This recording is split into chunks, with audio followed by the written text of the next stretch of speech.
about not texting back, half joking, half testing. He just smirked and said, "My attention isn't free. You have to earn it." Do you know what that did? My pride exploded. My ego burned, but my desire, it skyrocketed. Suddenly, I wanted to win, to earn, to compete, even against other women. Women hate competition publicly, but we live for it psychologically. Scarcity is primal. Limited supply creates obsession. Men who flood attention lose value. Men who ration attention, they become priceless. Your attention becomes a trophy, and we will do anything to claim it. The phrase, "my attention isn't free, you have to earn it," it's sharp, it's unfair, and it works because it shifts the dynamic entirely. You are not trying to win her, she must win you. And once a woman feels she might lose, she invests more, she tries harder, she chases.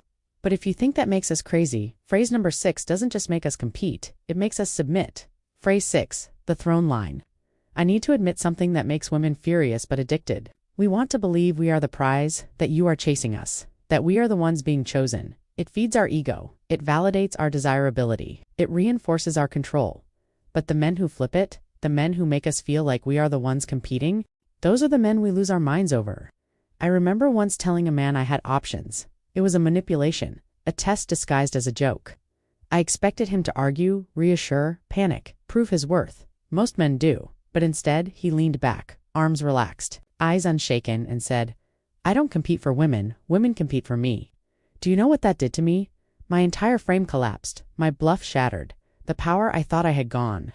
Suddenly, I wasn't the judge, I was the contestant, and that drove me insane because every woman secretly wants to be the one who won the man every other woman wanted. Most men, when they hear a woman brag about options, fold instantly. They argue, they beg, they negotiate, they oversell themselves. But the man who refuses to compete, he forces a psychological hierarchy. I am not fighting for you, you are fighting for me. And that hierarchy is fatal to our pride.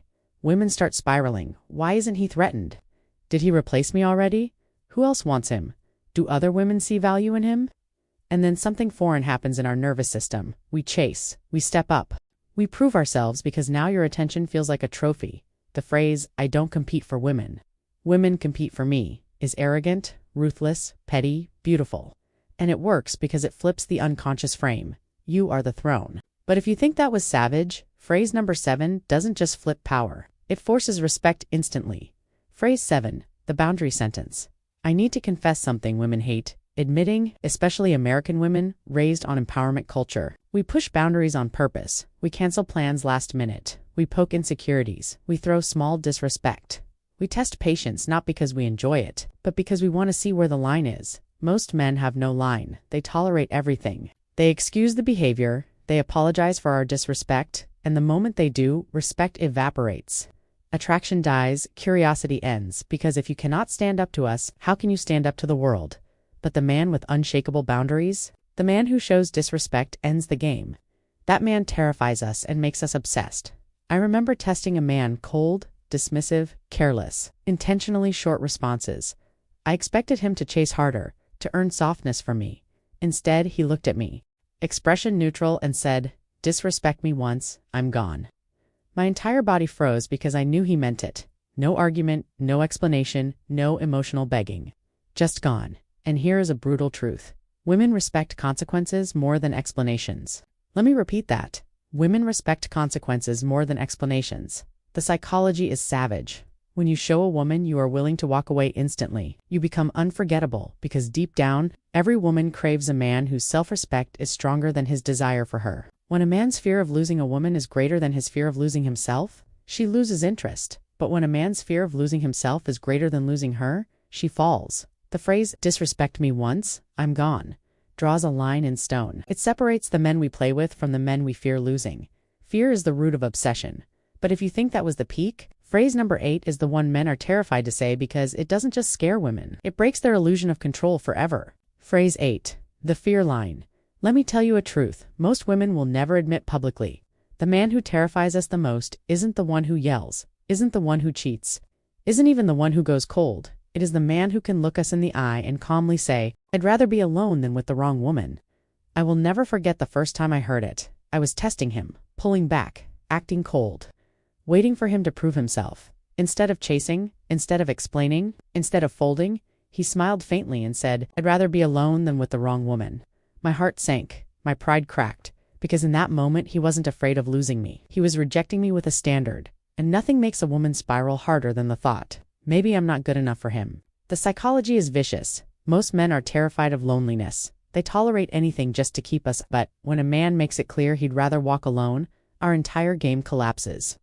We stop trying to control him because he doesn't need us. We start chasing approval because we want to be the one he chooses. This phrase communicates standards, self-worth, independence, emotional strength. And here is the secret fear women carry. We want a man who can stand alone, because if he can stand alone, he can choose us authentically. The phrase, "I'd rather be alone than with the wrong woman," is quiet, calm, and lethal. It makes us realize something terrifying. You don't need us. You don't even need women. You need yourself.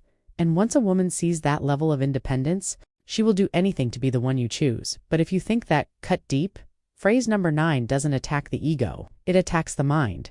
Phrase 9, the emotional mirror.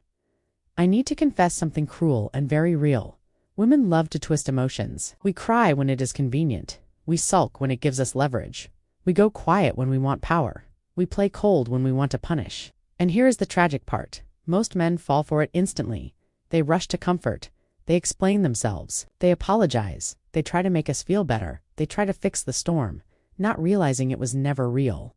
And in that moment, we own them. Why? Because the moment we control your emotions, we control you.